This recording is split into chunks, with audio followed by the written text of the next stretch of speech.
Hello, everybody. Okay, we are continuing along with the chapter on, well, the topic of serenity, leading into insight. And specifically, we're on the chapter talking about how it's practiced in the Chinese tradition. And this is just very general, There's so much more to say about the Pali tradition, the Chinese tradition, and our tradition, that there's always a lot to learn. Yeah. So the idea is to get some kind of taste and flavor, and also some things that could be helpful to you in your own practice. I think knowing those different factors that are in the dhyanas, that as explained in the Pali tradition, I think that's quite helpful, And then what Ji just talked about how to start your meditation sessions and doing the breathing, expelling the stale air, and then at the end of the meditation center, rubbing your hands, kind of bringing your body back. I think these things are quite helpful, and we can just, put them into our own practice. And whatever else you find, that's being taught to put into your practice, And the rest, it's good to understand, because then when we meet people from different traditions, we know something about their tradition. We don't go in with so many misconceptions, like, oh, the Chinese, always do blank-minded meditation, left over from the great debate that happened in, what was it, the 8th century. Yeah, but for many Tibetans, that's what they learned about Chinese Buddhism, and that's what they think everybody does. But it's not, okay? So, so it's very helpful to learn these kinds of things, yeah? Okay, so we were in the middle of the chapter, The Practice of Serenity in Chinese Buddhism. Okay, so, and I was hoping, because we went through also what she was saying, not only about how to start in meditation sessions, but how to cultivate serenity and some insight when you're walking, when you're hearing. Did people try any of those? Yeah? What happened? What was...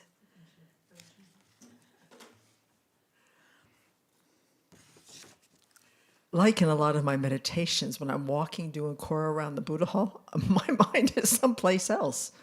So to be able to say who is walking, to feel my feet moving through time and space, what are the causes that bring about walking, doing the whole emptiness meditation about how that actually works, it made it a lot more, more clear, and I was paying more attention.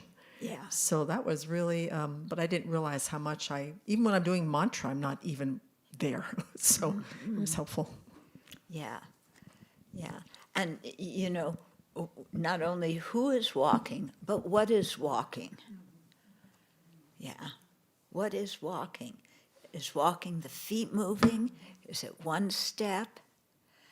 Is, can you walk in space? Is it just the feet? Yeah, or there has to be some solid ground, there has to be movement, and that can lead you into thinking about the properties of the, when they talk about the 4 or 5 elements, earth, water, fire, air, and space. Yeah, you need the earth, to step on your feet, because earth represents hard, being the quality of being hard. And water is cohesion. Yeah, so things sticking together, all the different parts of your feet forming a foot that doesn't fall apart when you walk, hopefully. Yeah. Fire, the whole digestion that's going on in your body, that's enabling you to move your foot. Because if you weren't digesting food and the calories weren't burning, the cells wouldn't have, be able to metabolize and get you to move your foot. Yeah. So you look at these qualities and, it really leads you, wow, there's so much going on. And there's nothing that I can pinpoint as walking, and there's nothing I can pinpoint as my foot. Yeah, because the earth, water, fire, heating, air. Yeah, air is movement, represents movement. So, it leads you to just think about different parts and coming together. And somebody, because different people write me. So one person recently wrote, and he was saying that when he was thinking of the mind, he couldn't think of the mind having parts. How does the mind have parts? And I realized that the way he was asking the question was, when we think of physical parts, we think of things that can be laid out systematically, and they're very clear and they're very different from each other. And you just, like the pages of the book and the cover of the book, you just put all of this together, and then you can call it book. So he's thinking of the mind as having all these separate little parts that somehow get glued together during each perception or each thought or whatever. And it's not like that. Yeah, it's not like your mind is scattered into different things and they come together. Yeah, and and it's not like the mental factors are like totally independent and different and come together, so that even when they're together, you could differentiate each one and separate them. Yeah, it's not like that. I very much like the way, for those of us who were studying with Jeffrey, when he talked about the main mind, the primary mind, and then let's say you have the five the five omnipresent ones, and the five object ascertaining ones, and then virtuous and non-virtuous ones. And Jeffrey described it as each one being like a light. And when you have many lights shining in the same direction, they merge. You can't see each individual one. The lights just kind of merge. So it's like that way when you have the primary mind and whatever mental factors are there. Yeah. So you can't just, reach in and like pull your anger out like that. There's, the mental factor of anger, but then there's, also many things that support it. It doesn't exist just on its own. You have to have a primary mind and an intention and a feeling and all of that stuff. So, so what she's describing here on how to, what to think when you're walking or reciting mantra or whatever, is quite helpful to understanding on a conventional level how these things work, and then also dissecting them into their different quote parts, but recognizing that parts, are not independent things. Yeah, the parts influence each other. Yeah, so I sent this this monk the analogy of of when you bake a cake. Okay, you have all the different ingredients, And before you bake the cake, if you put them all out on the table, they all look like discrete individual things, okay? But then you take the butter and you get it softer, and you put some sugar in, and you know, you can't stir it like this. You have to kind of weed it,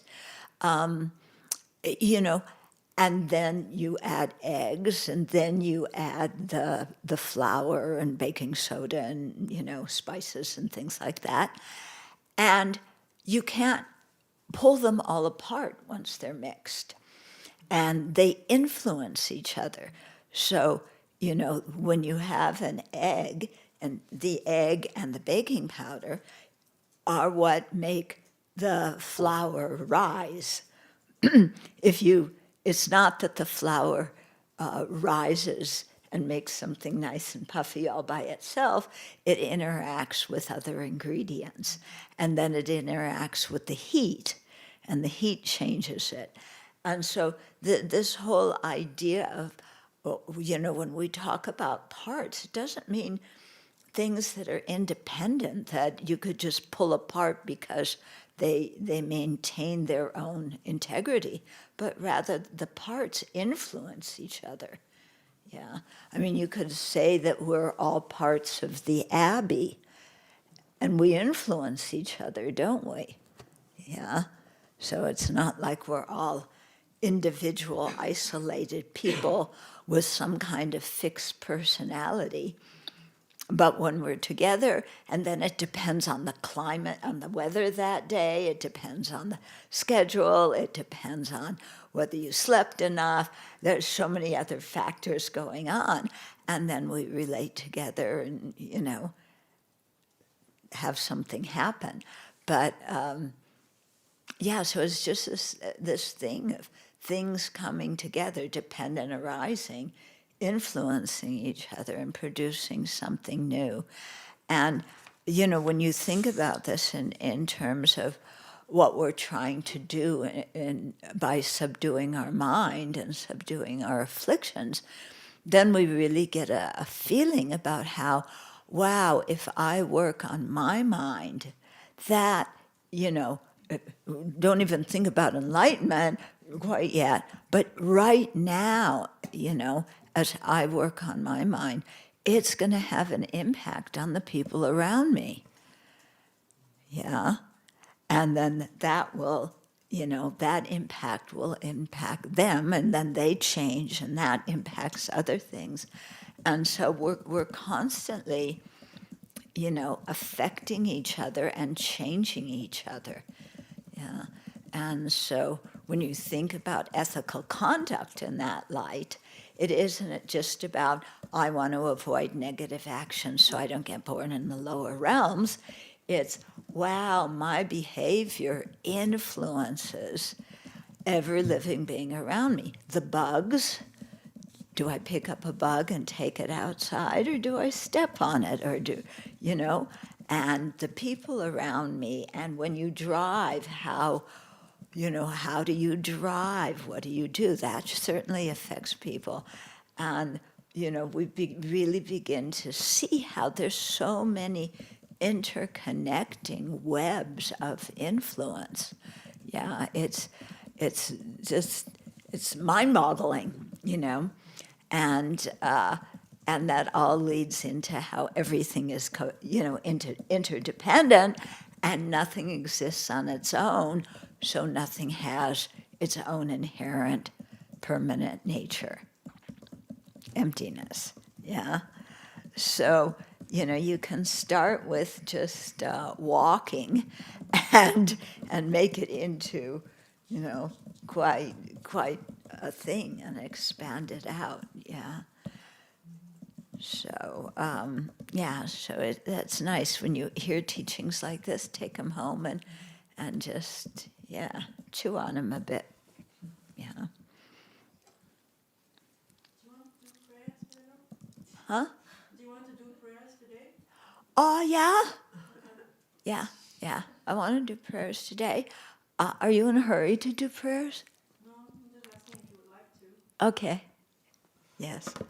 But sometimes I start talking. Yeah. These are things, preliminary things. Yeah? Okay. You've never been to Lama Zopa's teachings? You've never been to Lama Zopa's teachings? You don't know how they flow? Yeah. I'm his student, you know. Yeah. So at least I start on time. We're not starting this class at 11 o'clock tonight. Yeah, and going all night. Yeah. Okay. But I'll give a long introduction and get to the prayers later. And yeah. Okay. So now, influenced by the audience who's chopping, I want to pray, I want to pray, I want to pray. Then we're going to visualize the mirror field. Yeah. And then see if we can keep our mind on what we're chanting. How often can you keep your mind on what you're chanting, and how often does your mind go to what you just did or what you're going to do afterwards? Yeah. And we know the prayers by heart. They just come out of the blah, blah, blah, and our mind is, thinking about something else, huh? Okay. So visualization.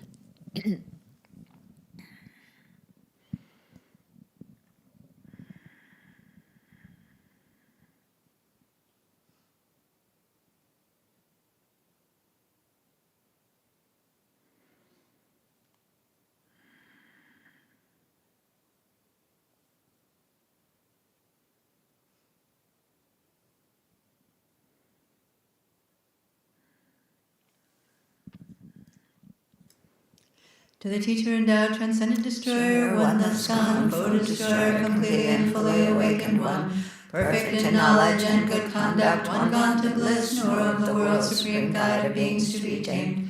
Teacher of gods and humans, figure the Buddha endowed, transcendent destroyer, glorious conqueror, Shakyamuni, I prostrate, make offerings, and go for refuge. When, O supreme among humans, you were born on this earth, you paced 7 strides and said, I am supreme in this world. To you who are wise, then I bow. With your bodies formed supremely fine, wisdom ocean like a golden mountain, fame that blazes in the 3 worlds, winner of the best supreme guide, to you I bow. With the supreme signs, face like a spotless moon, color like gold, to you I bow. You are immaculate, the 3 worlds are not incomparable, wise one, to you I bow. Great, compassionate protector, all-knowing teacher, filled of merit and good qualities, vast as an ocean, to the Tathagata I bow.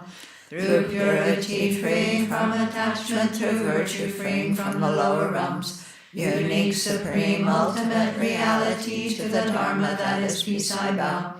Having freed themselves, showing the path to freedom too, well established in the trainings, the holy field endowed with good qualities, to the Sangha I bow. Do not commit any non-virtuous actions, perform only perfect virtuous actions. Subdue your mind completely, this is the teaching of the Buddha. A star, a mirage, a flame of a lamp, an illusion, a drop of dew, a bubble. A dream, a flash of lightning, a cloud, see conditioned things as such. Through this merit may sentient beings attain the state of all-seeing, subdue the foe of faults, and be delivered from the ocean of cyclic existence, perturbed by the waves of aging, sickness, and death. This ground anointed with perfume, flowers strewn Mount Meru, 4 lands, sun and moon, imagined as a Buddha land and offered to you. May all beings enjoy this pure land. Venerable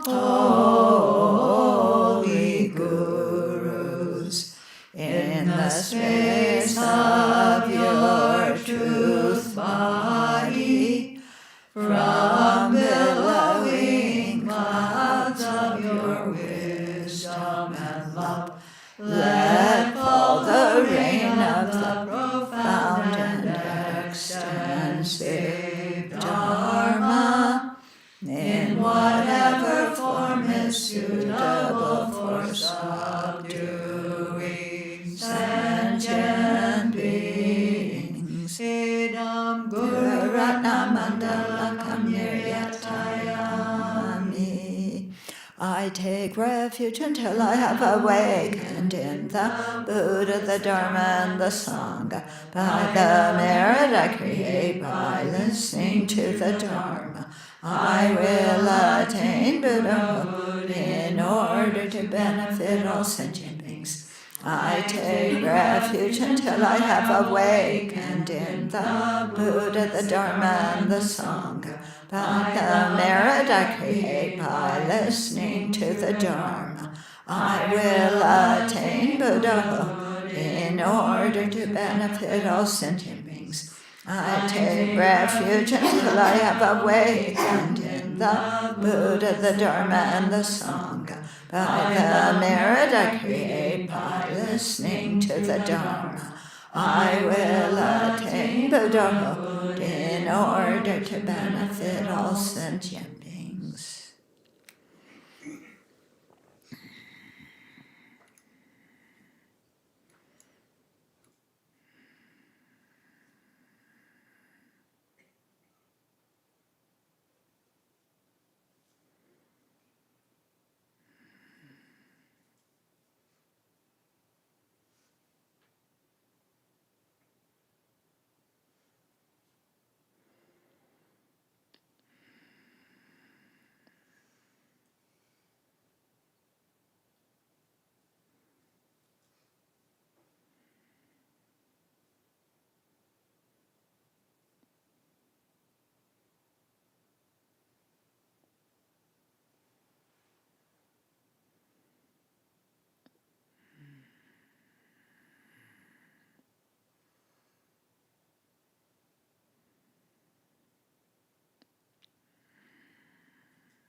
So in our precepts, the rules of comportment are some of the general ones, and not following them does not create horrible negative karma, does not create a lot of transgressions.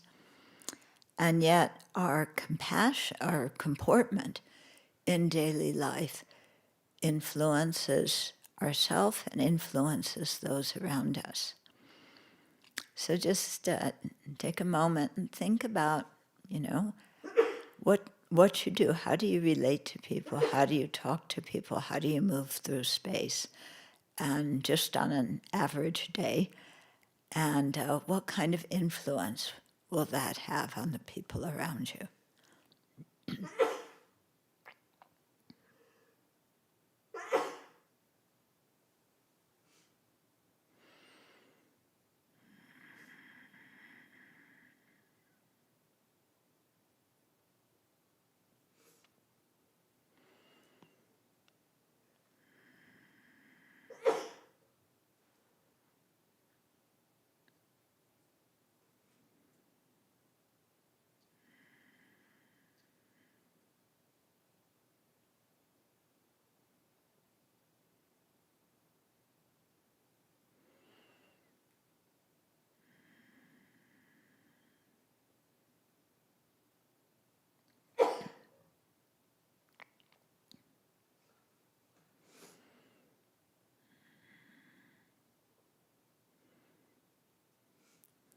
Okay, now imagine that you have a very good comportment, motivated by kindness, motivated by an awareness of how what you say influences others and what you do with your body influences others. And imagine having a motivation of kindness and your physical and verbal actions being motivated by that. What would that be like?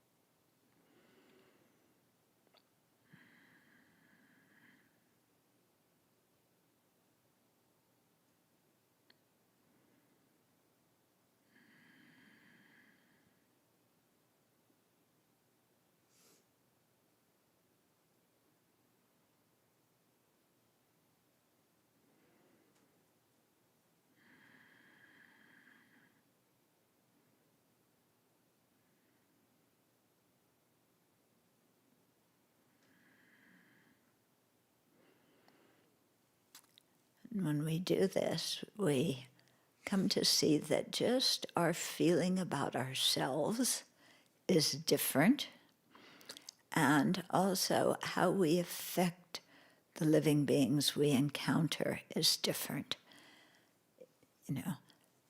So that leads us into thinking of the benefits of developing a kind heart and the benefits of being increasingly aware of how what we say and do has a strong impact on the living beings around us.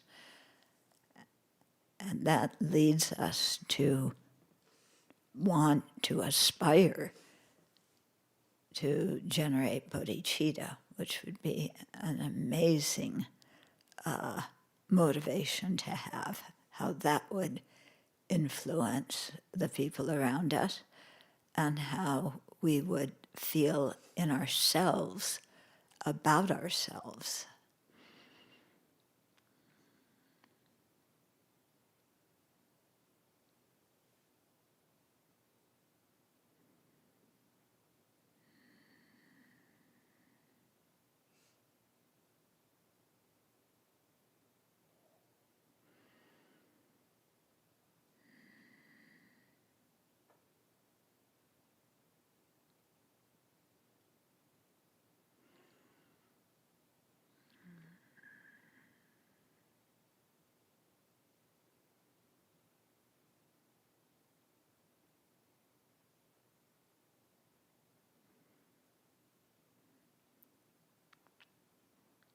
And let that be our motivation for sharing the Dharma today.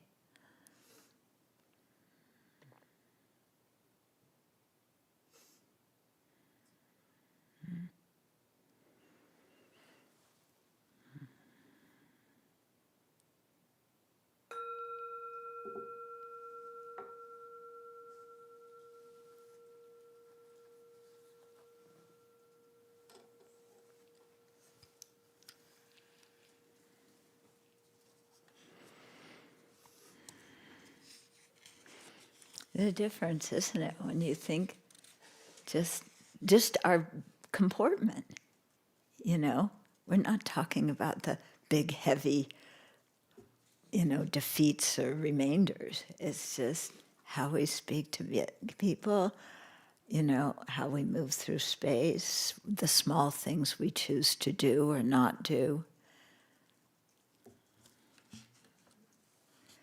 Yeah. Okay.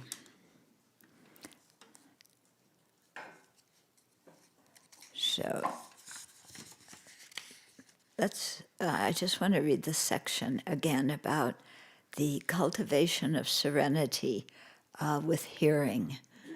So remember where we're at. And So regarding the cultivation of serenity, when the ear hears sounds, whichever sounds are heard by the ear, immediately realize that they are characterized by being like echoes. Now, like echoes, not echoes. Okay. Why like echoes? Because when you hear an echo, it sounds like a real voice, like there's somebody there who's speaking, or something going on that is really happening. But actually, there's nothing. It's an echo. The sound waves came off of one thing, hit on something else, when you go in a cave or, certain places, and then it comes to your ears. So it's not the original sound. And there's no, you might, think, oh, there's a person over there who's shouting, but there's nobody there. It's just the echo. Yeah. Okay. So see that all the sounds are like echoes. Yeah. If you hear sounds with which you are temperamentally agreeable, in other words, sounds you like, do not give rise to attachment. As for sounds to which you are temperamentally opposed, do not give rise to hate. As for sounds to which you are neither opposed nor agreeable, do not give rise to a discriminating mind. It is this which constitutes the cultivation of serenity while hearing. Yeah. So especially, when you hear something, there's the sound itself, and then there's just the feeling of, it's pleasant or unpleasant. And then there's all sorts of ideas just about the sound itself. When it's a voice, then we hear sound and we project meaning. Those words don't have meaning from their own side. We hear a word, we assign meaning to it. So what we were saying at the beginning of the class about admonition, we hear the word admonition and we go, ugh, where's the ugh feeling about that sound coming from? It's not in the sound, it's not in the word itself. It's us imputing that, that meaning on it due to our previous experience with that sound. But sometimes our previous experience, which forms how we see the thing the next time we hear it, sometimes our previous experience is no longer applicable, or it's off the wall, but there it is anyway. And how we just react. And Venerable Jigme, if I can give an example of when we were walking one time down to the barn, and I forget what it was, but I think I said something rather loud and you jumped.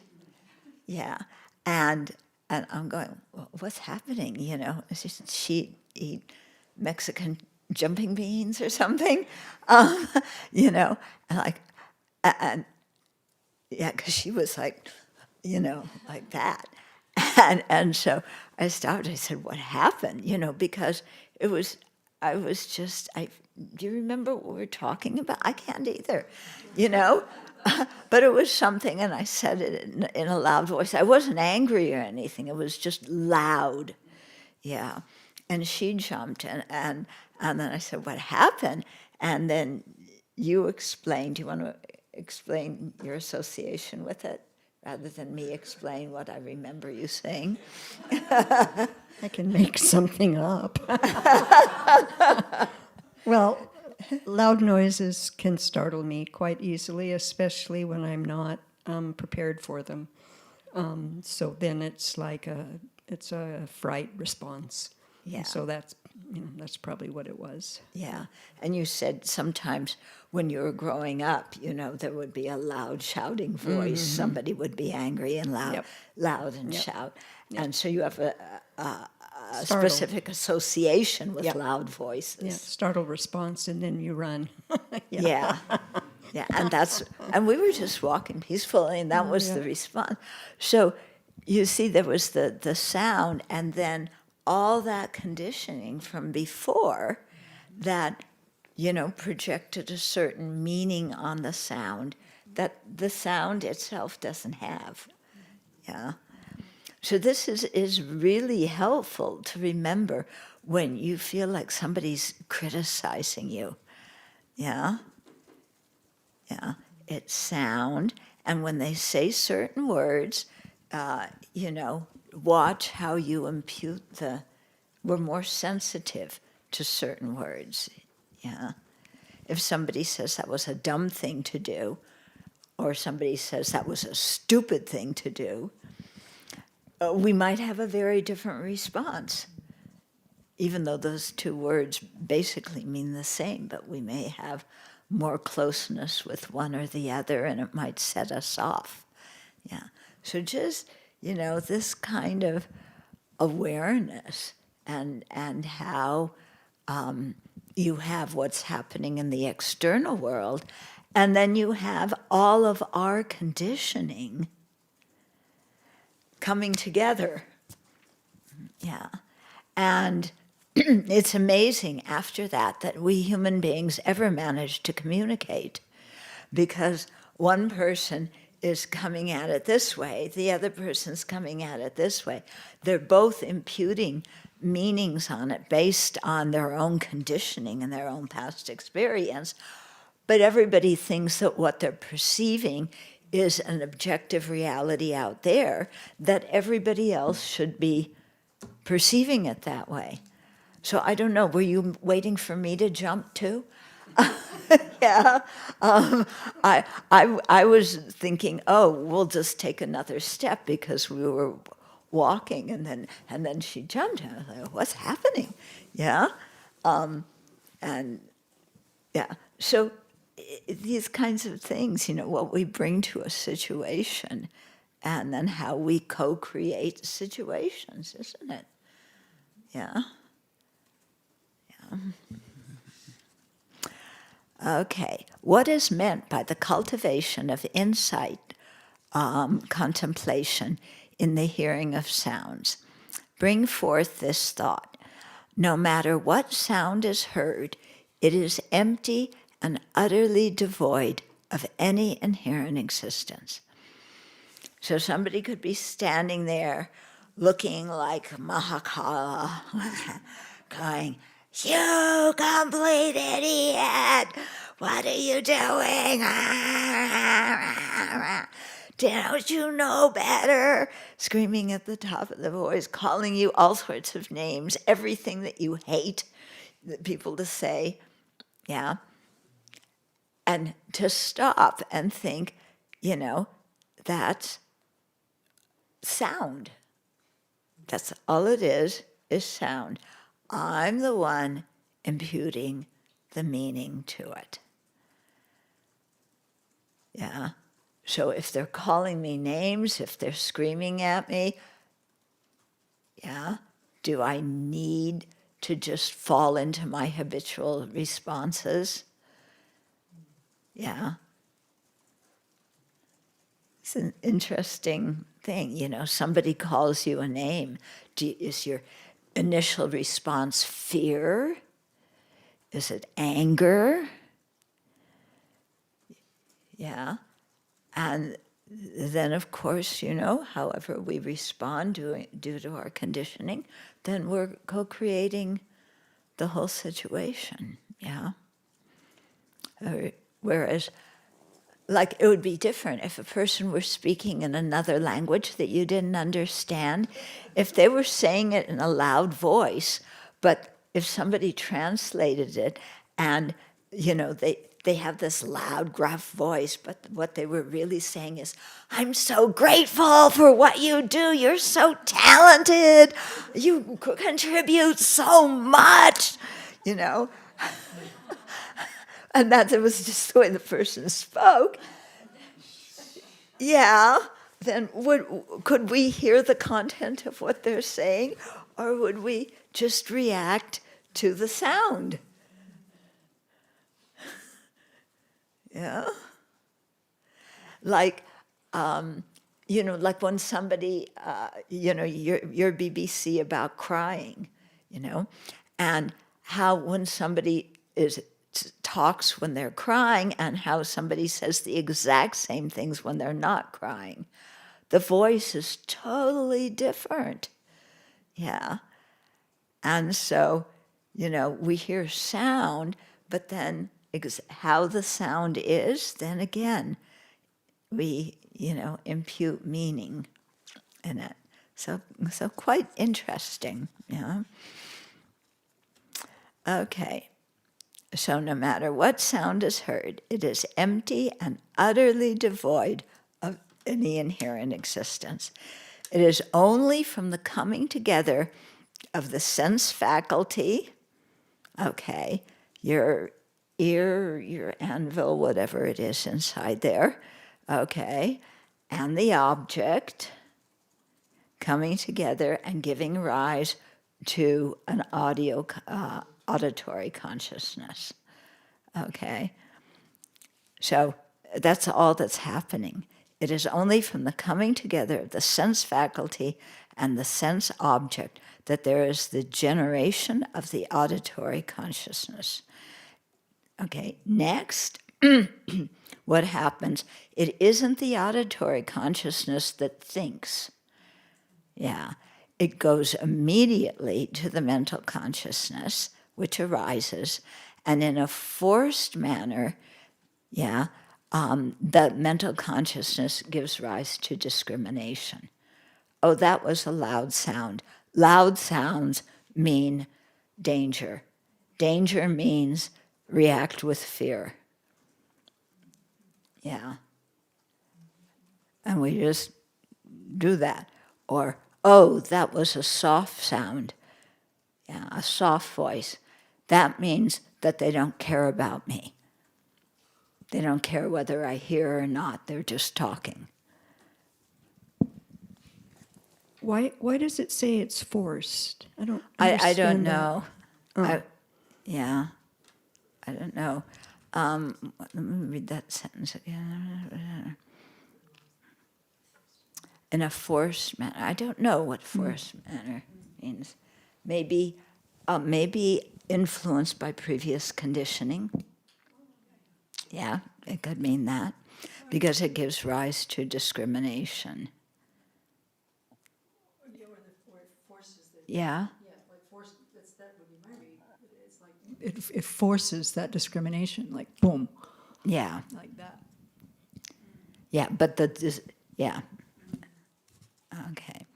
It is because of this that there may then come to exist all of the phenomena of the afflictions, of good, of bad, and so forth. Okay, so somebody's yelling and screaming and swearing, okay, and if I think they're directing at me, I have, I'm afraid, I don't like, screaming and swearing and, that. Okay, react with fear. But if they're saying it about somebody else, criticizing some politician I don't like, I don't react that way. The sound is the same, but how I react is totally different, depending on whether they're talking about me or talking about somebody else. Interesting, huh? Okay, so that's how all the phenomena, the afflictions, the good, what we like, the bad, what we don't like, and so on, yeah.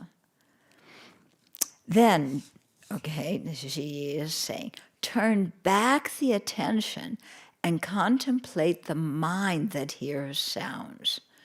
So until now, you've been looking at how the perception of the sound is. Now you're looking back at the mind. Yeah, so the auditory consciousness, but especially the mental consciousness, okay? You will not perceive any characteristic appearance. Realize that the one who hears, as well as all of the other associated phenomena, are ultimately empty and still. It is this which constitutes insight contemplation in relation to the ear and sounds. Okay? So, quite something to practice. If we miss it, doing this when the situation's happening, afterwards replay it in your mind and see, how you heard it, how you pleasant, unpleasant, how you reacted, and so on. Okay. So to practice serenity while hearing, this is His Holiness again. To practice serenity while hearing various sounds throughout the day, understand that all the sounds are false, like echoes. Just as an echo falsely appears to be the voice of a person but is not, so too do all sounds falsely appear to have an independent essence, although they do not. Yeah.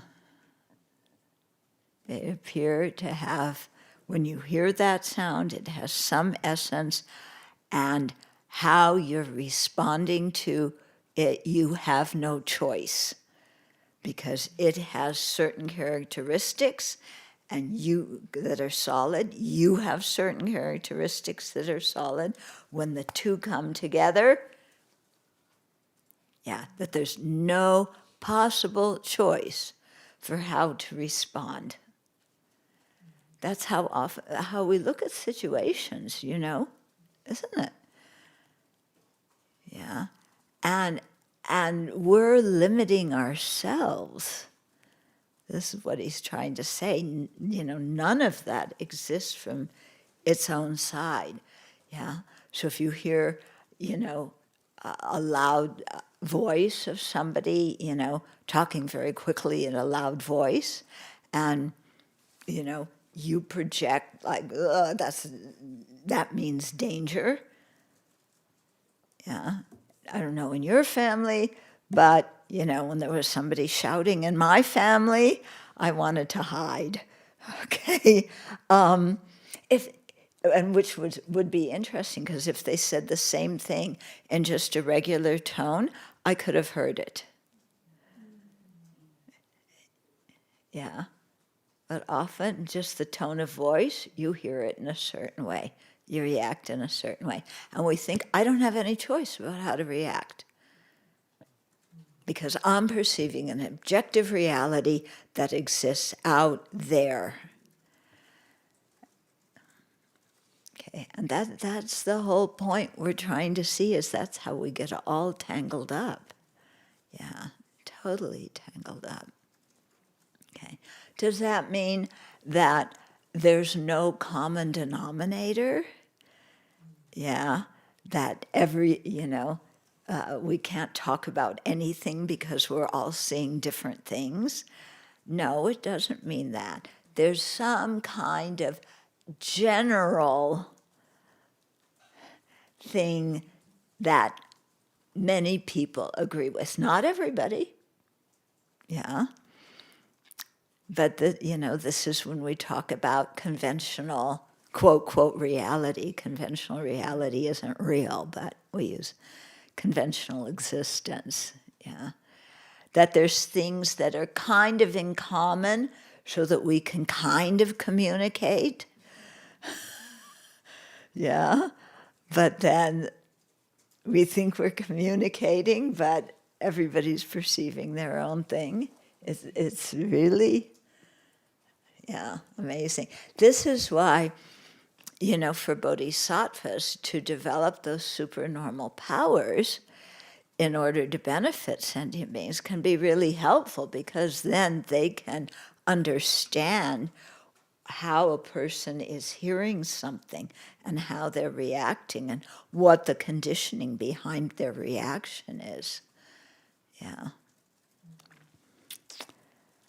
Okay. Just as an echo falsely appears to be the voice of a person, but is not, so too do all sounds falsely appear to have an independent essence, although they do not. Just even if you hear the sound of one person versus the voice of another person, just the differentiation in the voice, even though the volume and so on are the same, yeah, we hear it very differently.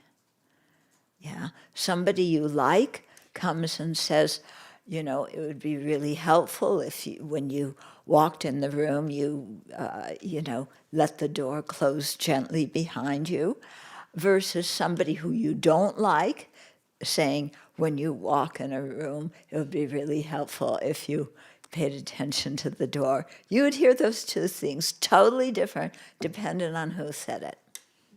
Yeah, somebody you like saying it, you can listen. Thank you, I didn't realize I was doing that. Somebody who you don't like, say it, and you're thinking, well, they said it in a nice voice, but they're really criticizing me. They never say anything nice about me. Interesting, isn't it? Yeah. And we're doing this all day long. Okay. Because these sounds do not exist in the way they appear, do not let attachment arise for the ones that appear pleasant, or anger arise for the ones that appear unpleasant. This word appear is very important, you know. And what I find very helpful when there's sounds that I find disturbing or whatever, or even sights, you know, to say, this is just an appearance to my mind. It's not objectively out there real. It's an appearance to my mind. And I find that very effective for kind of lowering the temperature and not getting wigged out by something. Yeah. Because that's really all it is. It's just an appearance to my mind. Yeah?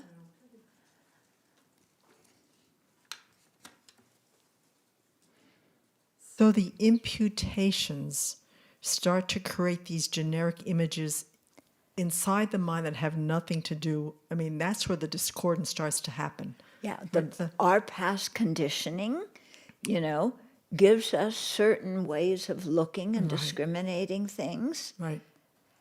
And then that comes into play. Yeah. Okay.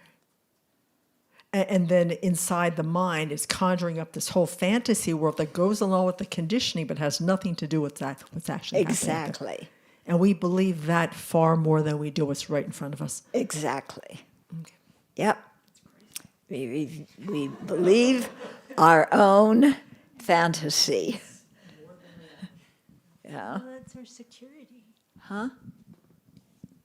What? It's like that's our security. We believe in this. We know this is true. I can hang on to this, and this Yes. makes me who I am. It makes me safe. Right. Yeah. I mean, Yeah. Yeah, you know, it makes me safe. I know what's happening, but it could be something awful that makes us very afraid. But at least, okay, I've been through, you know, I know how to react when there's something that frightens me. yeah. I mean, that's what I mean. Is that as we accumulate these, maybe as we get older, I mean, we just rely on them. Yeah. As the way we make up our world. Right. Yeah. Exactly. You know, you're lying in bed and you look up, you know, I'm talking about my experience, and you see a spider on the ceiling. Yeah. And that's different than seeing a stink bug on the ceiling or a fly on the ceiling. So I have to figure out what label to give to it. And then according to what label I give, If it's a spider, then I really track where it's going. Because it could drop on a single thread, and then even it doesn't bite me now, it's in the blanket, it'll bite me later, and then that will itch, and then I really hate having itchy things from spiders, and you go off into this whole thing, and like, okay, but it's up on the ceiling, and I can't reach it, and what direction is it going, and will it go down the walls? Or not, if it, and like, can I find somebody who's taller than me who's walking by who can go get, and the mind goes off. But this morning, it flew, and I realized it wasn't a spider, it was a fly. Yeah, and flies also are very troublesome. But not nearly as bad as spiders. But they're all sentient beings who are just trying to be happy.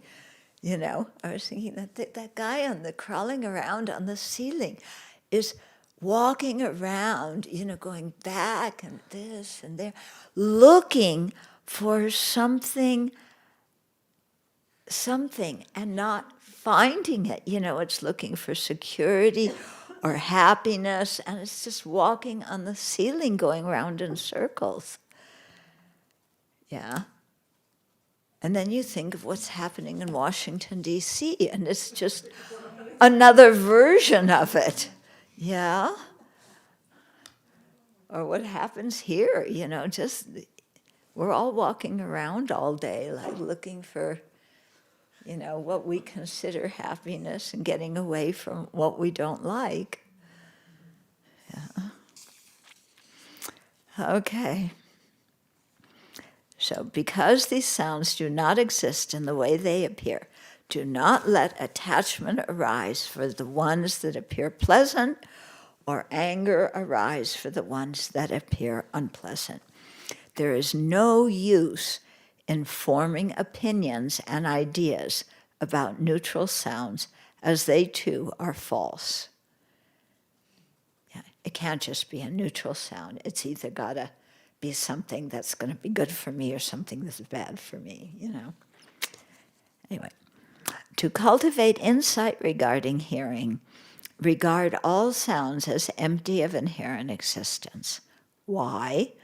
Because all sounds, as well as the act of hearing and the one who hears, arise dependently, not by their own power.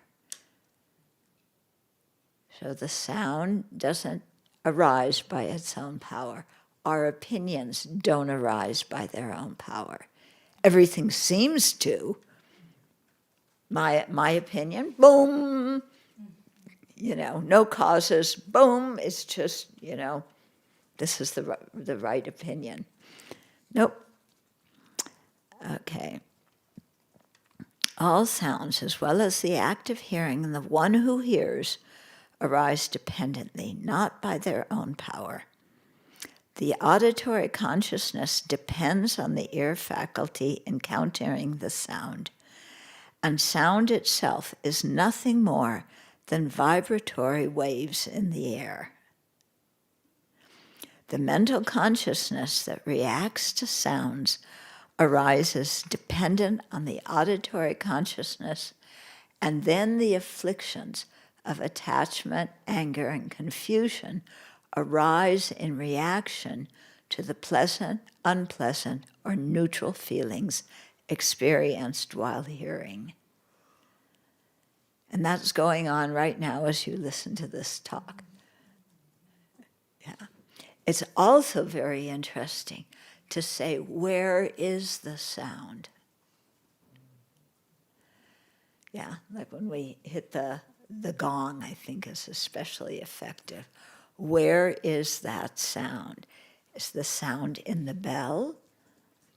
Is the sound in my ear? Is it in the space in between? Where is that sound? And the moment I hear it,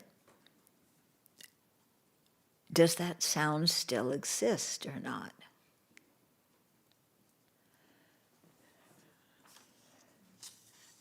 Yeah, and you hit the gong in the meditation hall, and that will vibrate for a long time. It starts out as something easy to hear, but if you walk by it, after a while, there's still this very low vibration coming from it. Yeah. So where is the sound? And which sound is it that the gong is making? The one I hear at the beginning, this one?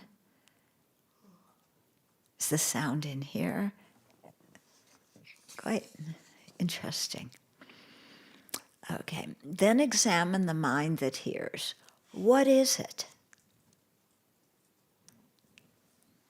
Where is it?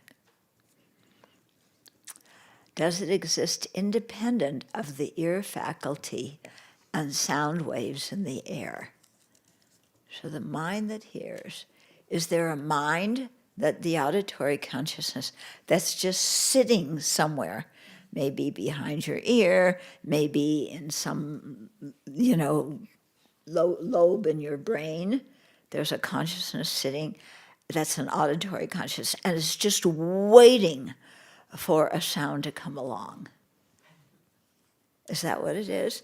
Independent mind here, independent sound there.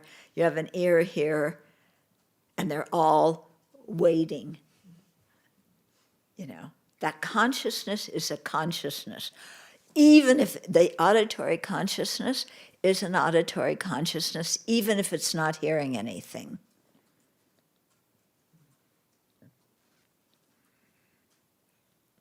Yeah. Think about that one.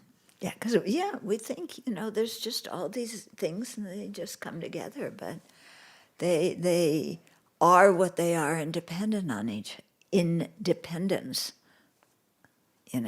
on each other.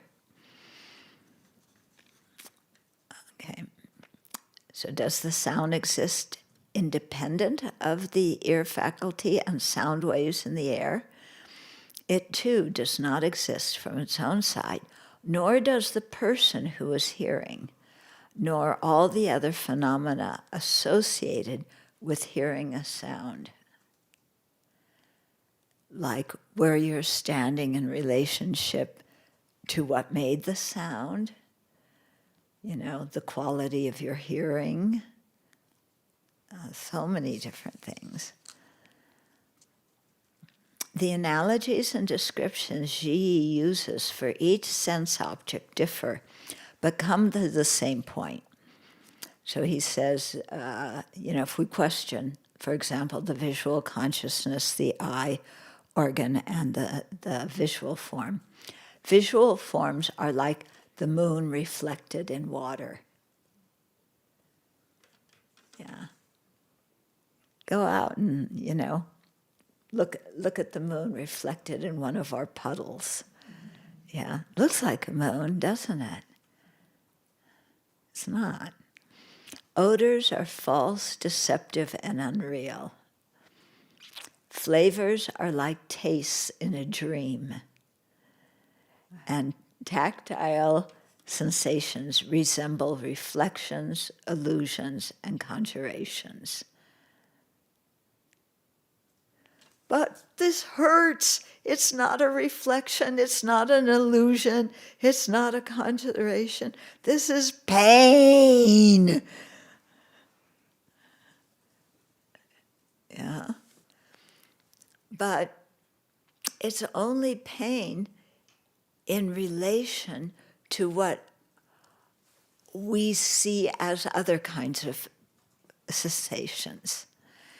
If there's something that is that sensation but stronger, then that's like real bad pain.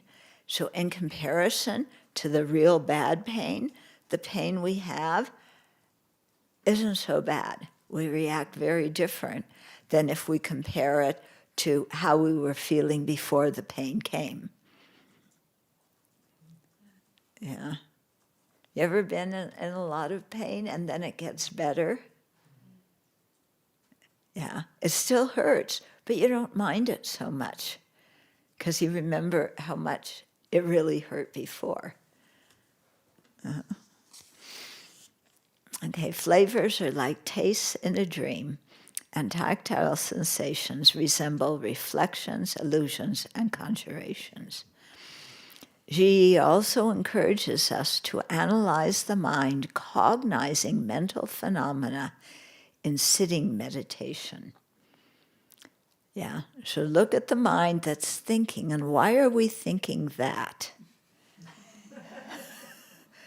Yeah. Yeah. Are we thinking about the theme of the meditation, or are we thinking about a discussion we had or a discussion we want to have and we're planning for it, or, what's going on? Okay, so analyze the mind, cognizing mental phenomena in sitting meditation.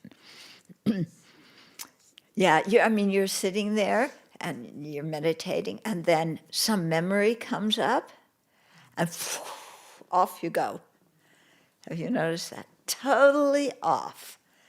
Yeah, and into that. No, that happened, and I should have said this, and I should have done that, and that felt so wonderful. Why doesn't it happen again? I want it to happen again. What can I do so that I can taste that chocolate brownie, your version of whatever you consider chocolate brownies, to be, and just we're off and running with it. Yeah, one memory. Okay, a person who is able to cultivate serenity and insight of all these objects and in all situations is a true bodhisattva. Whoa. And not a lower level bodhisattva, I think. They really have something going. Now there's some verses from Nagarjuna, who says, when sitting undisturbed within the forest, in a state of stillness, one extinguishes the manifold ills. Calmly and contentedly, one gains unity of mind. This bliss is unequaled even by the bliss of the celestial realm. People seek after worldly profit, fame, clothing, and fine furnishings. This sort of pleasure affords no peace or security. One thus pursues his own benefit, but finds no satisfaction. So in relation to physical objects or external people, we divide into pleasant, unpleasant, and neutral, who cares? And then, the self-centered mind pursues its own benefit, looking for this here, looking for that there, wanting to get away from this or that, but finds no satisfaction. And it's true, isn't it? Yeah. When you get something you like, at first it's like, I got it. And then the next moment, does it satisfy in the same way? No.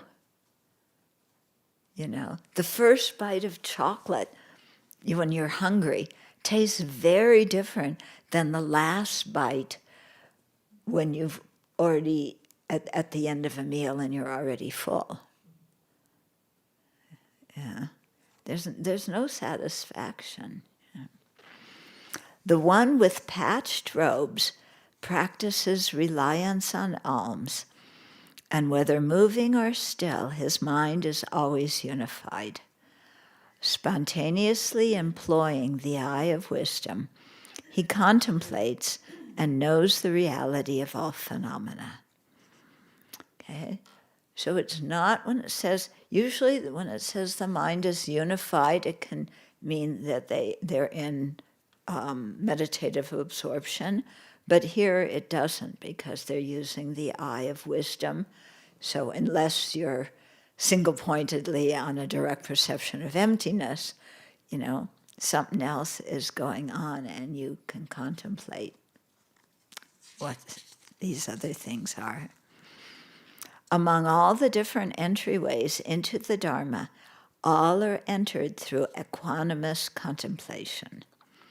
When the understanding and wise mind abide in stillness, nothing anywhere in the three realms is able to equal this. Because it's peaceful and it's with wisdom. And you're not clinging. So, yeah, there's no pain when it ends. There's no pain when you're separated from it. I was thinking this afternoon, about that. And, sometimes when we think of no clinging, no attachment, then we get the feeling like, well, if I'm not attached, if I don't crave something, if I don't cling to something, what do I do all day?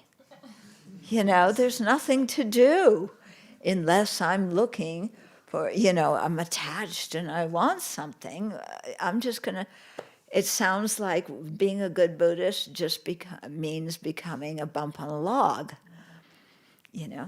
And that mind, it's wrong.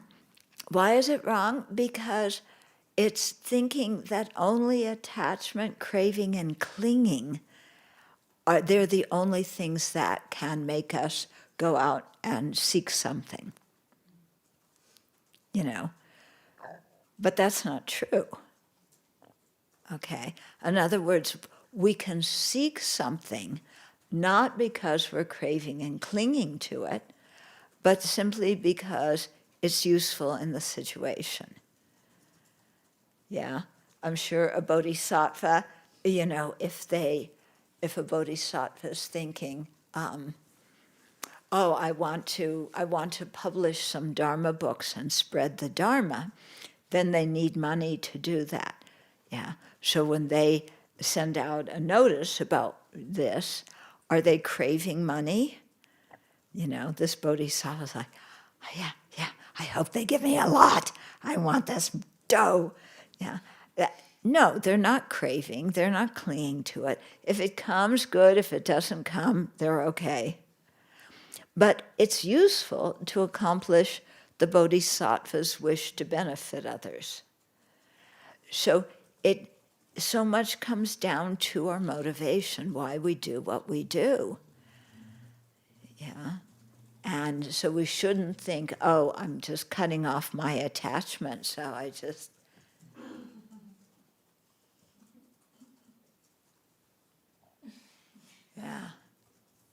Yeah. They're bombing Iran. Yeah, they're bombing people in Lebanon who are just going to live in the streets because their houses are gone.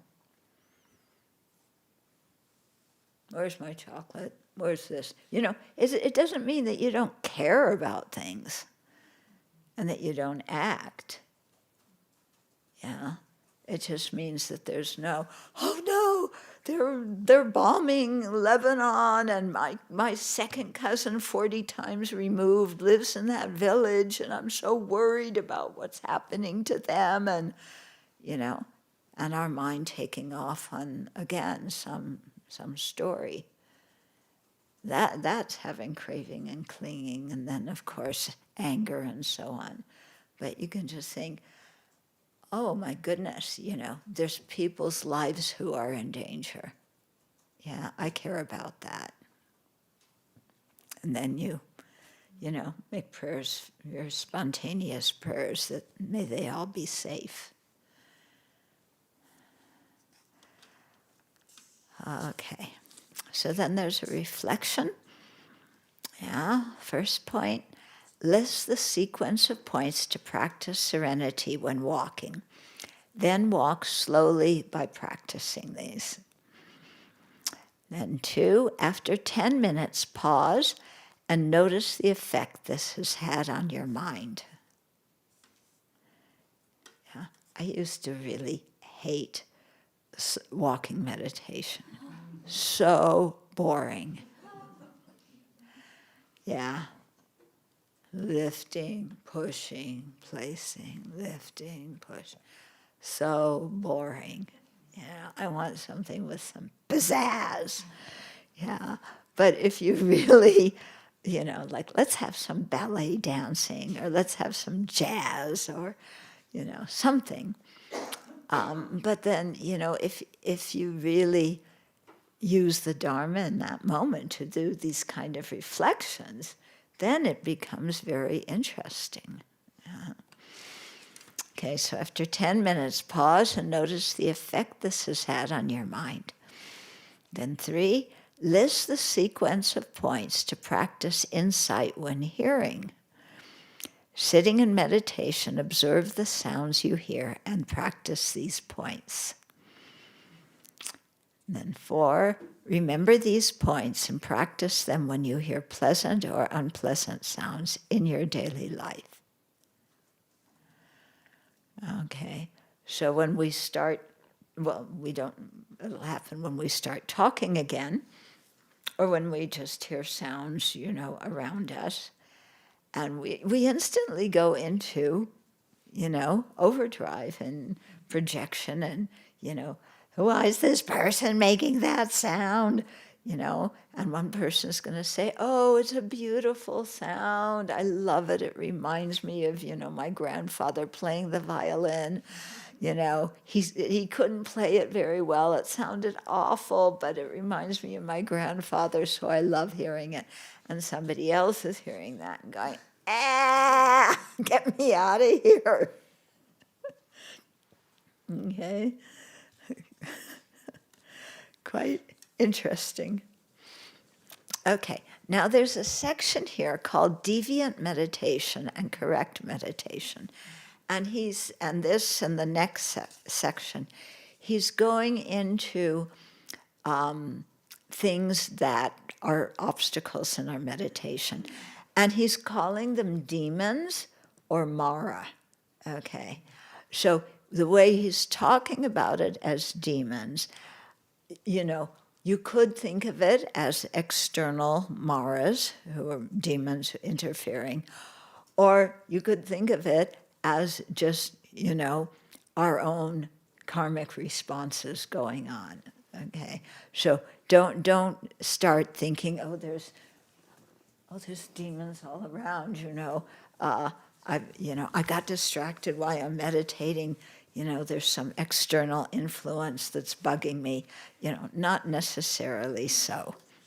There are things, there are spirit offenses and things like that, but it doesn't mean that everything is that. And His Holiness often will joke about that in the Tibetan community. Yeah. Okay. So deviant meditation and correct meditation. Sometimes when practicing meditative absorption, strange sensations or perceptions may occur. For example, the body moves about restlessly. It feels heavy as if there were a weight on it, or it feels very light as if it were going to fly. You had all these sensations in your meditation at some time or another? When your body feels heavy, yeah, because you're very tired, yeah, or your body feels light, you're in a good mood, yeah. Watch these things. The body may feel extremely hot or cold. It may feel tied up or twisted, as if it were hanging or suspended from something. Well, when you imagine sitting up straight, and they say to imagine somebody's pulling you up here, yeah, maybe that, I don't know.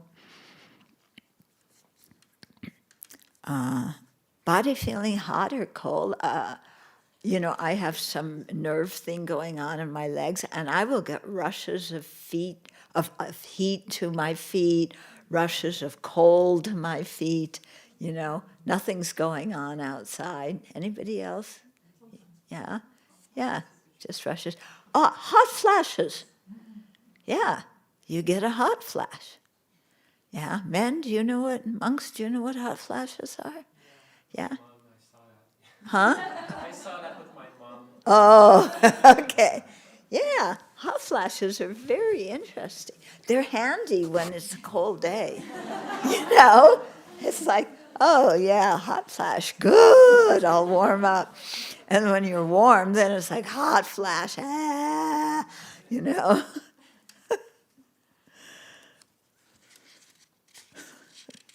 Yeah, those of you who don't have them, just you wait.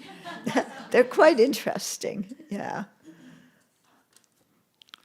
Yeah, but they're just a hot flash, It's not like you have a fever. It's not like you're burning up. It's just a passing sensation of heat, that's it. Yeah, it comes and it goes. Yeah. I was once one place we were going to a hospital to visit somebody who was in a hospital. I was with Wheeling, and we were coming out of the ward, and I was sweating, and Wheeling's going, "My goodness, you're sweating. What's happening?" I said, "Oh, it's just a hot flash. Relax." "Yeah, but why are you sweating?" "Well, just wait. You'll find out." You can't control it, yeah? So you learn to just be there with it, right? It's like sometimes when you have a stomach ache, it's just, okay, I know this sensation, or, whatever it is, here it is, and I'll just be with it. Yeah, versus, yeah, I might be dying. Yeah, okay. The body may experience tactile sensations that spark non-virtue in the mind. Yeah, like something rubbing against you. Who's rubbing against me? There's nobody. Oh, it's my jacket. Yeah. Sometimes meditators experience strange mental states. You ever experience that? Like when some memory comes and then you are off and, never land until, like, where was I? Yeah. The mind becomes heavy, clouded, and filled with unethical ideas. That happens too. Oh, I want revenge. No, the revenge, that's not so good. That's negative. I want to help that person by pointing out some things that they would be good for them to work on. Yeah. Okay, you know that mind? Or just plain old, I am fed up with this. Yeah. It's got to change. Why? Because I said it has to change. Okay, the mind becomes heavy, clouded, and filled with unethical ideas. It may be distracted, confused, distraught, you bet, and filled with inappropriate happiness or sorrow. The mind may be moody, as in monks, or bossy, as in bhikshunis. The mind may be moody, overwhelmed with sad thoughts, or so happy that one appears drunk. Yeah. These are all signs of deviant meditative absorptions. Okay? So when your mind is off in one of these states, you're off key. Yeah. If someone becomes attached to these sensations and appearances, oh, I've been having this wonderful dream. Buddha boy showed up, and I'm still young.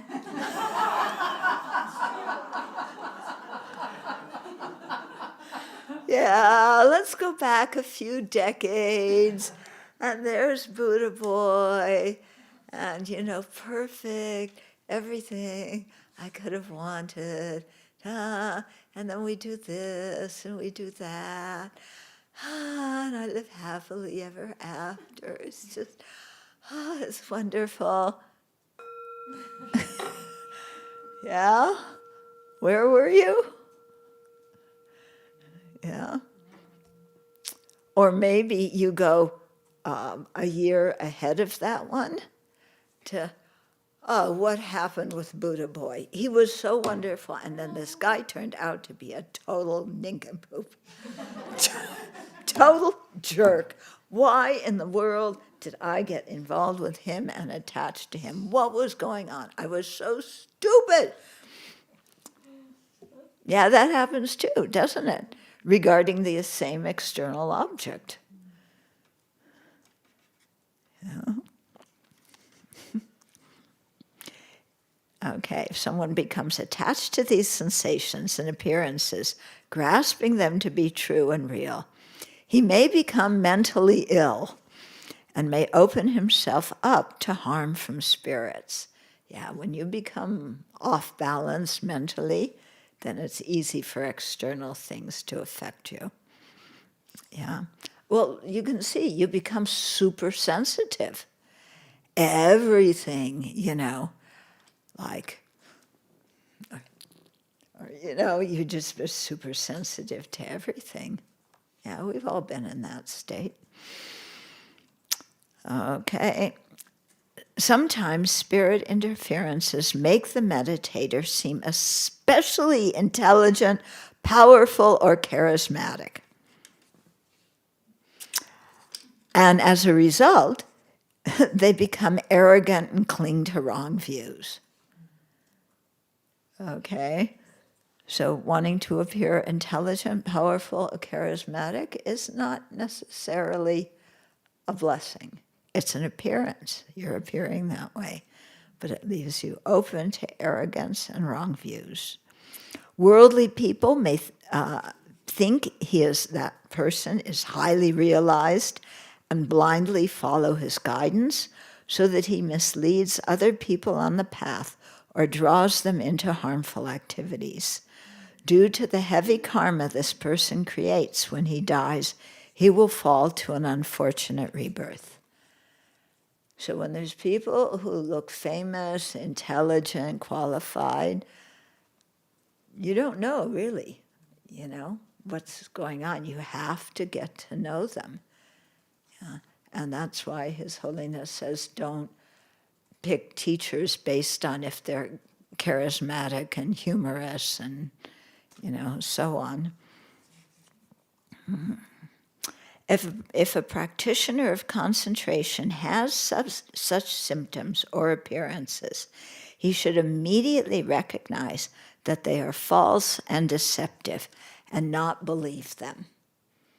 Yeah, you're starting to fall into love, i.e. starting to fall into attachment, and it's like this appearance and my prognosis of how wonderful it's going to be is false, deceptive, and made up in my mind. That's it.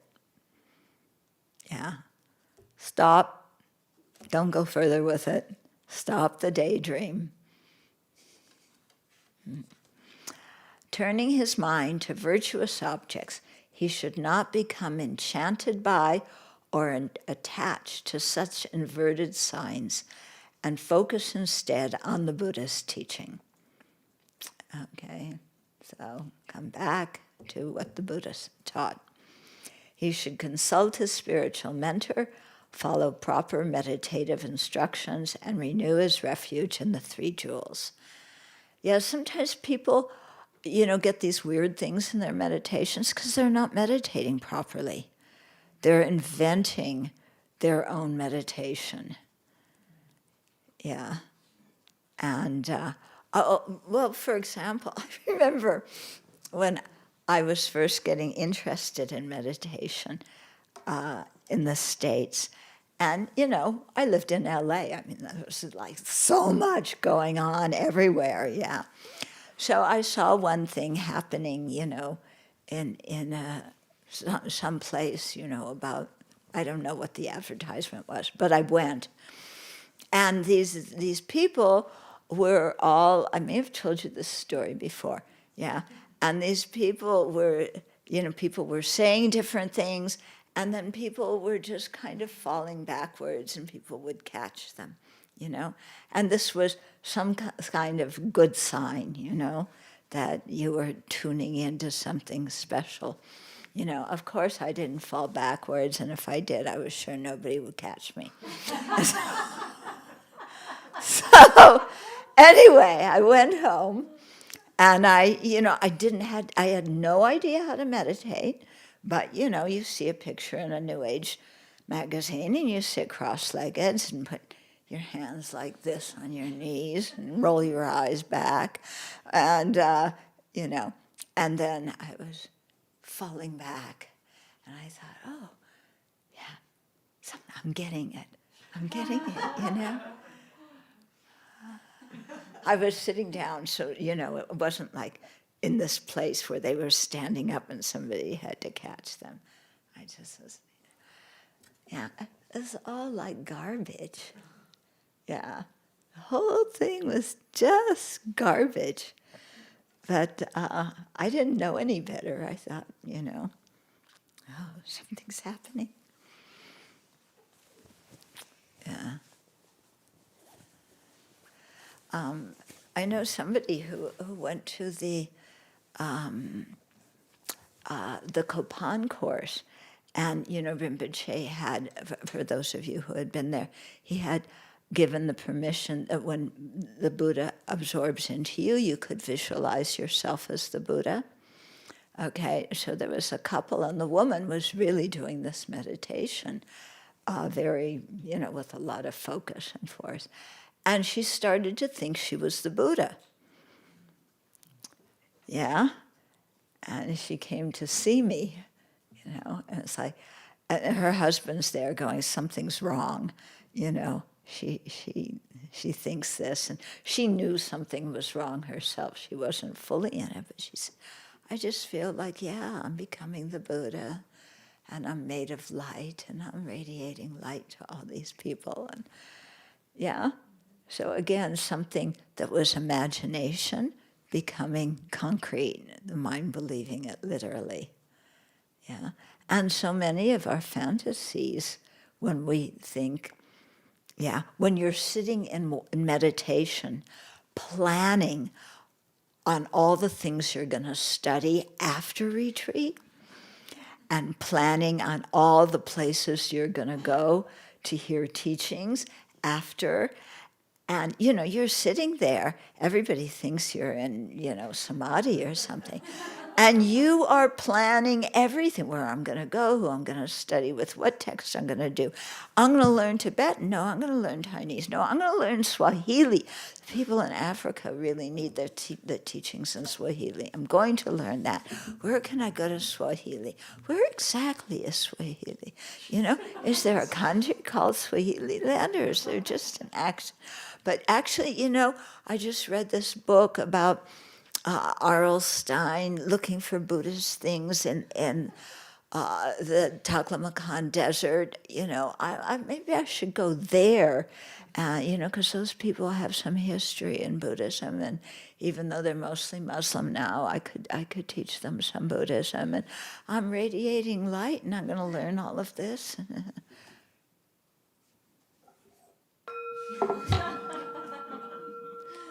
Yeah,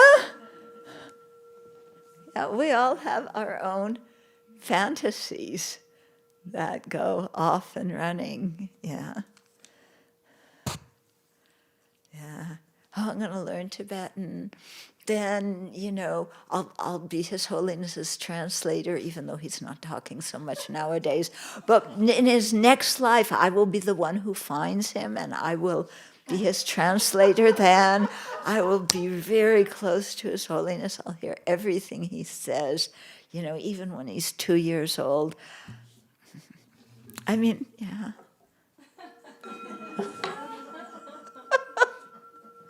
But this is in our meditations, isn't this? Yeah? Yeah? You don't have it? Yeah, you have it? You have it? No, you don't. Yeah. Okay. So you should follow proper meditation instructions, consult your mentor, but not immediately and not on email.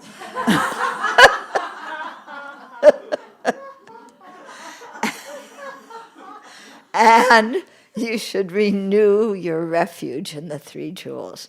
Taking refuge, that's the whole thing. When your mind is acting up in fear or rebellion or whatever, go back to refuge. In contrast, meditators who attain the various dhyanas are free from these abnormal signs and are progressing well. They have a sensation of emptiness or lack of obstructions, brightness and purity. Their minds are calm and tranquil, and their thoughts accord with the Dharma. Wow, my thoughts accord with the Dharma. What would that be like?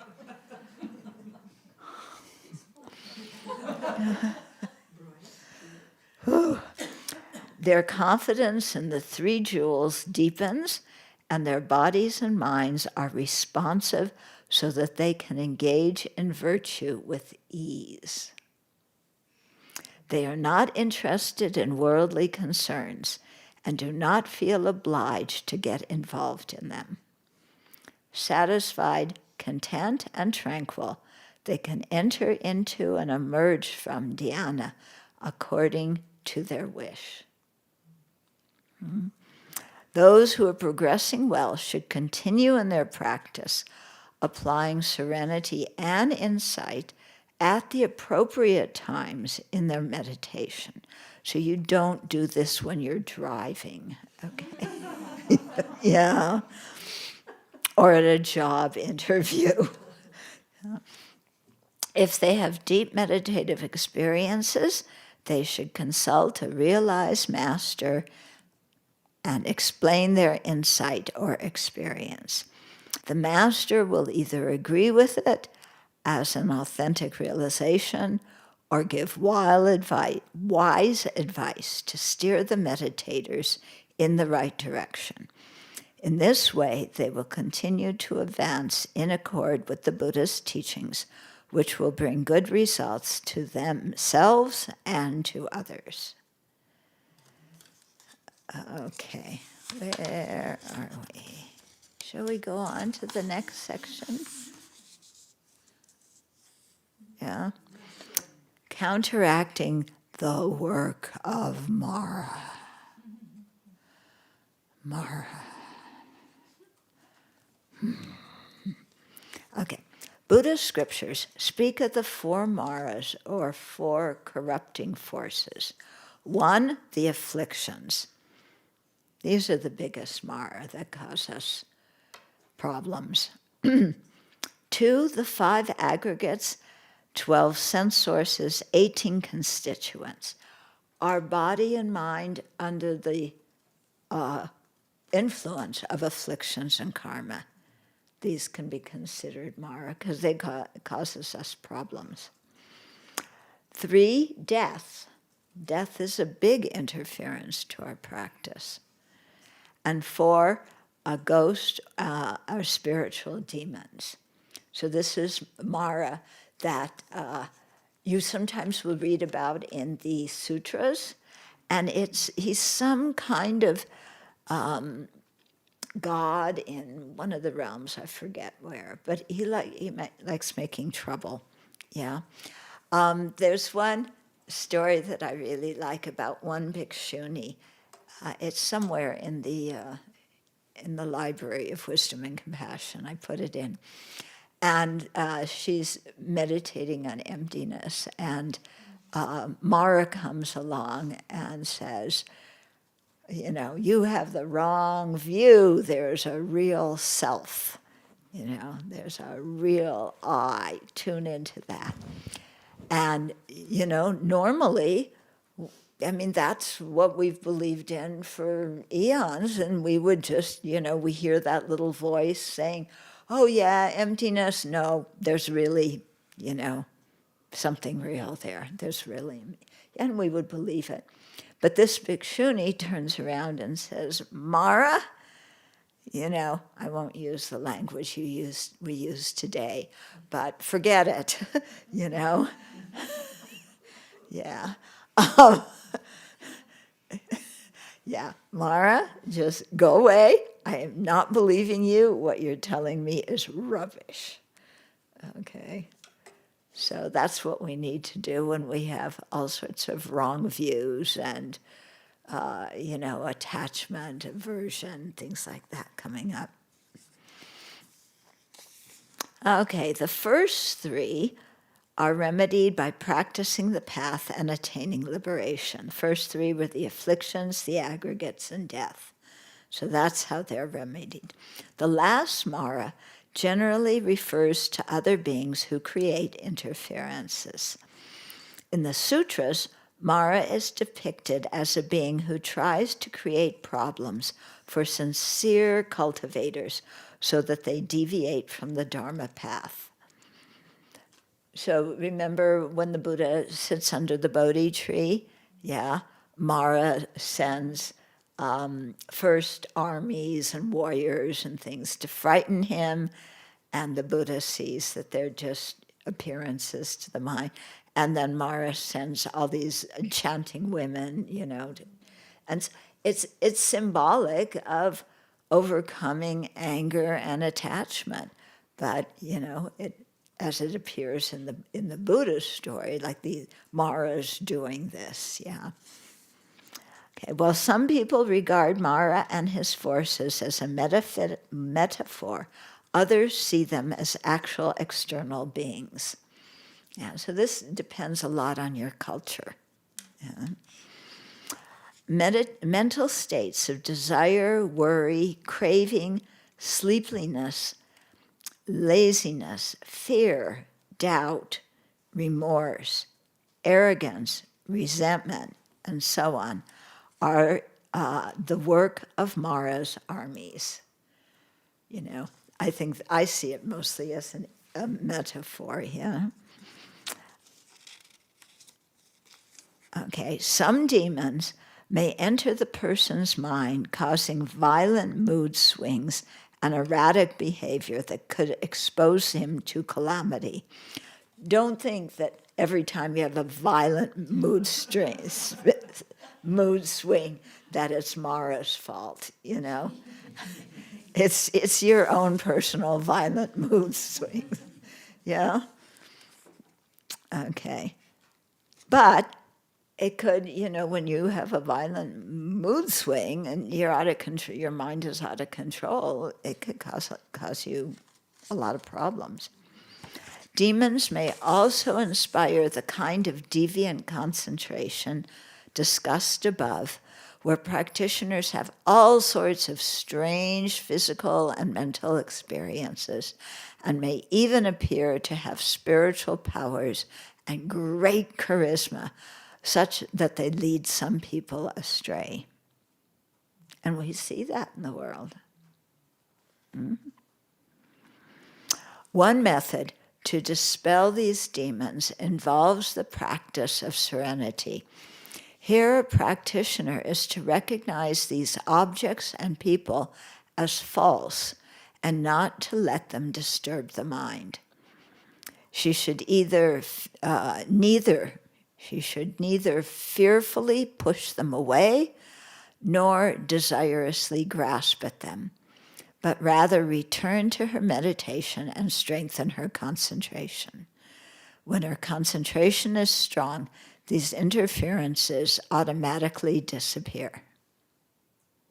Yeah. When you're starting to fall asleep, we talked about this before, how sometimes you have weird appearances in your mind. Yeah. And then your mind can either believe it, oh, there's those things appearing, and you could attribute it to a demon, or you could just say, yeah, this is my creative mind, vomiting up all sorts of things. Yeah, it's like, okay, when you're someplace where on the floor there's maybe some linoleum with different shapes, or the carpet has different shapes. Yeah, can you see faces in the floor? Yeah? Oh, I thought I was the only one. Yeah, I mean, I could look at all these things. I see faces, and sometimes they're happy faces, sometimes they're unhappy faces, as if they're really there in the carpet. No, they're not in the carpet. This is my mind making things up. Yeah. Somebody came to me a year or two ago and said that that she can see people who have died. Yeah, that she'll have appearances of people who have died, or somebody is telling her about some relative who died, and then she's in a shopping center and she'll see that person.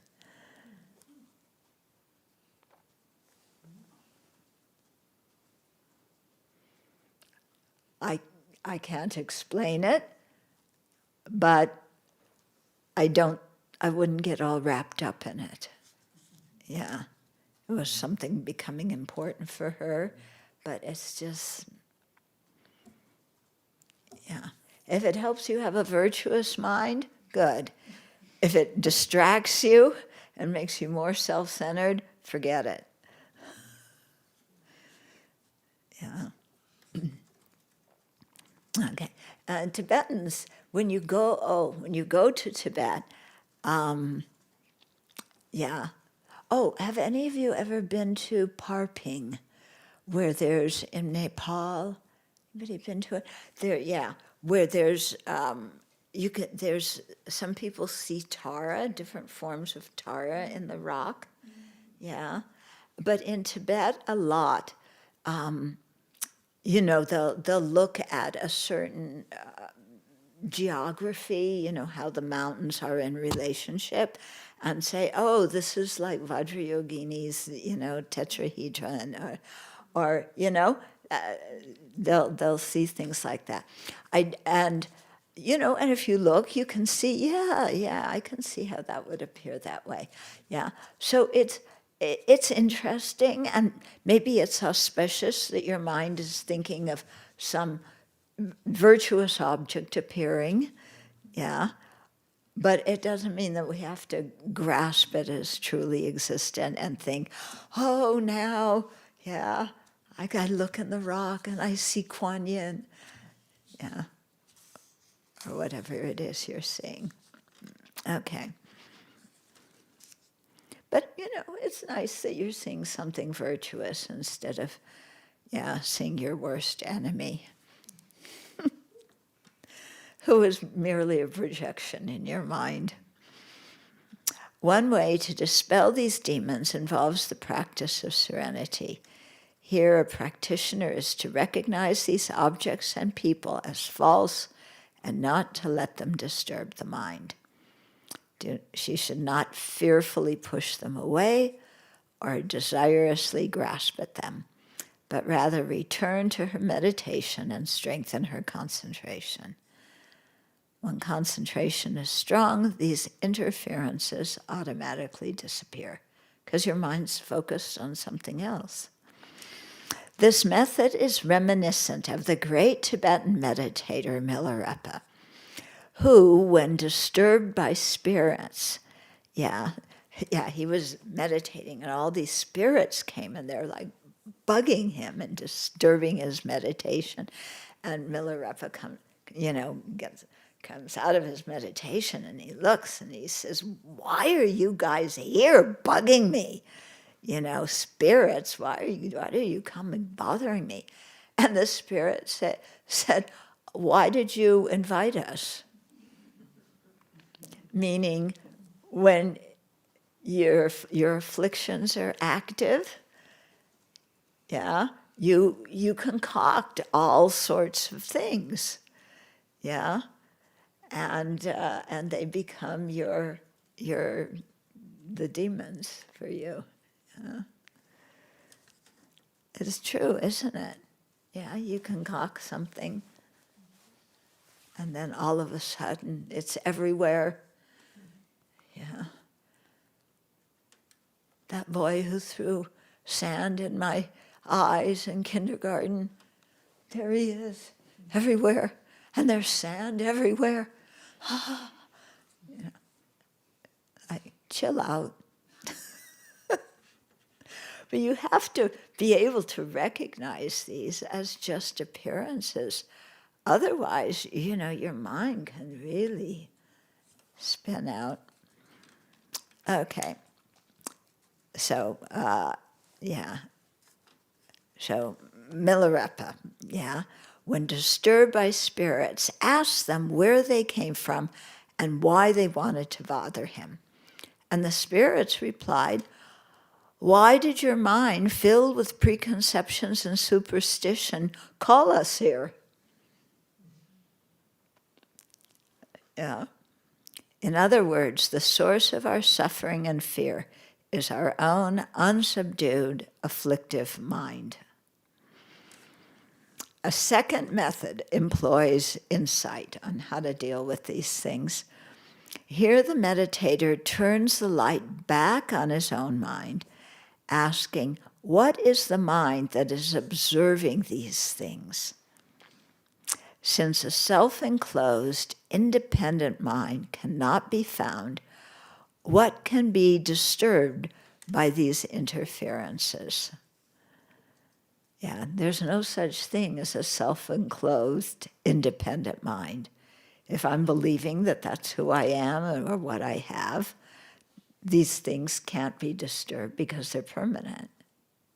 Yeah. The wisdom realizing emptiness is the ultimate protection.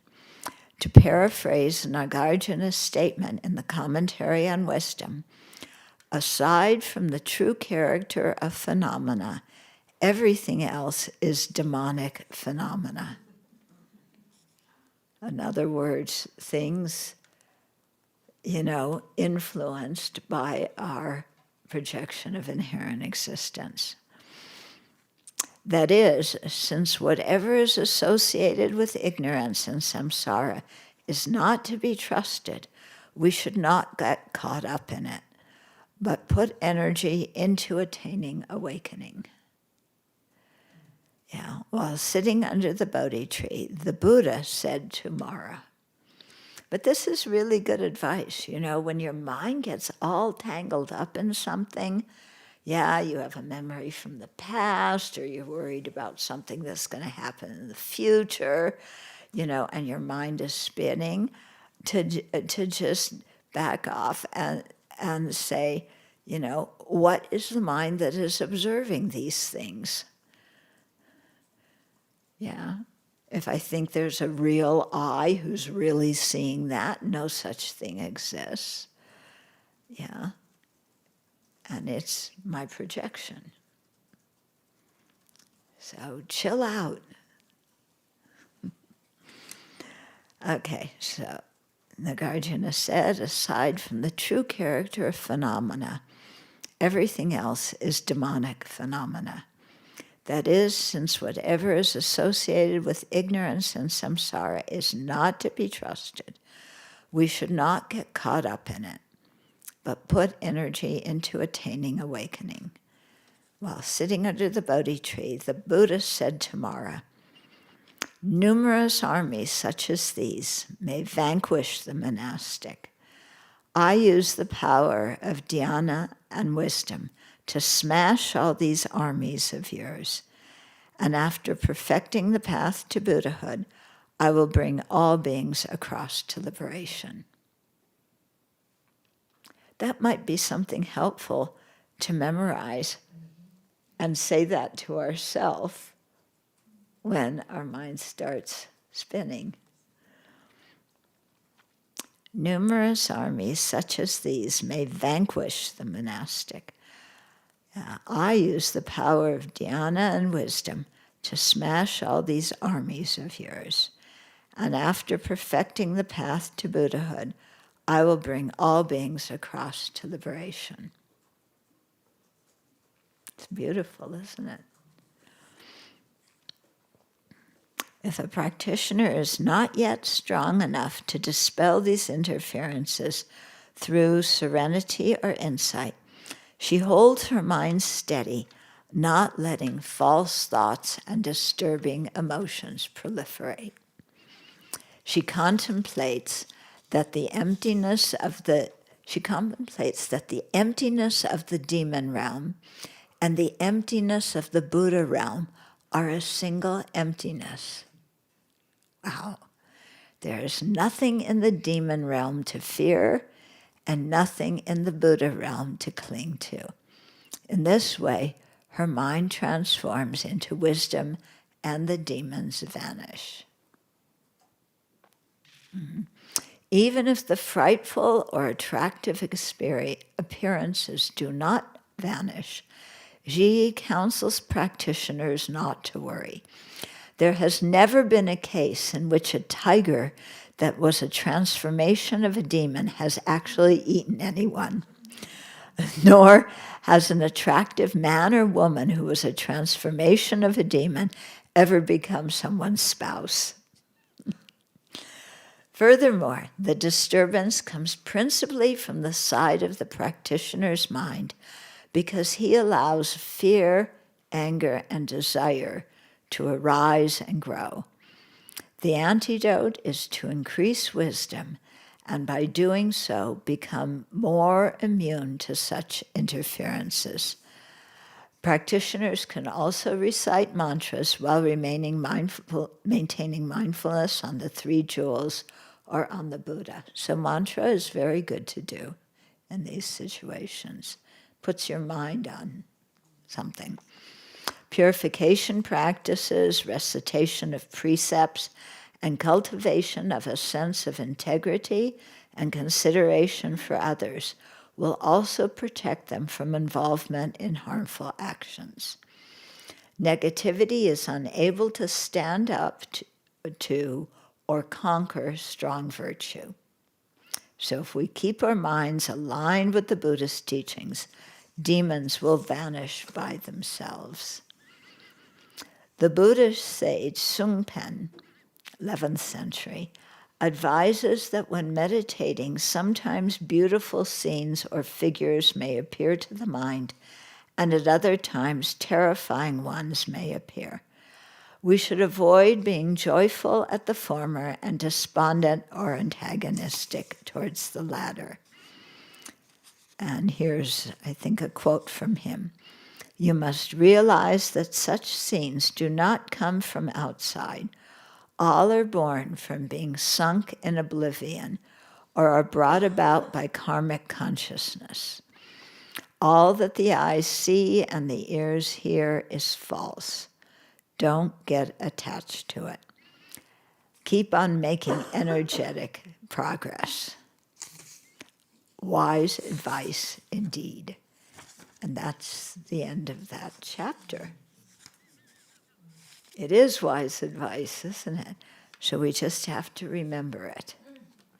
Maybe when you're creating your empire on the table, your meditation table, you should write some of these things down and put them there. Yeah?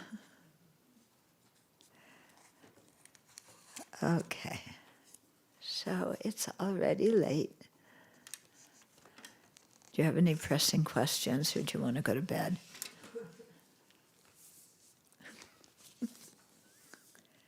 You want to go to bed? Okay, we'll dedicate.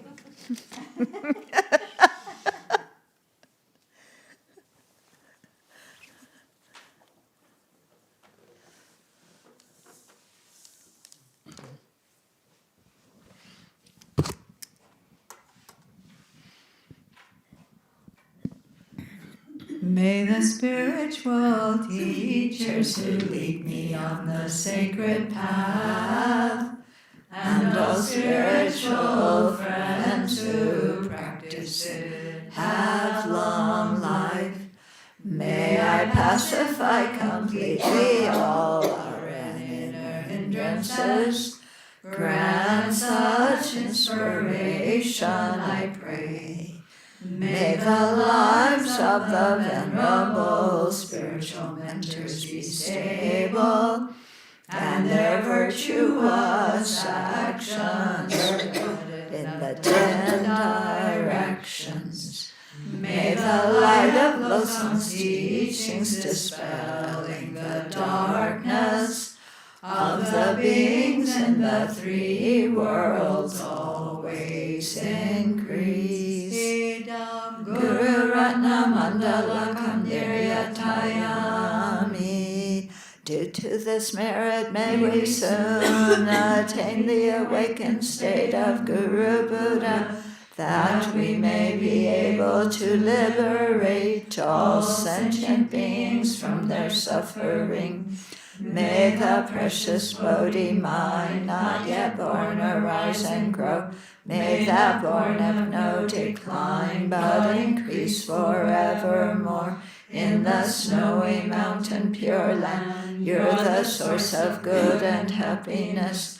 Powerful Tenzin Gyatso Chenrezig, may you stay until samsara ends.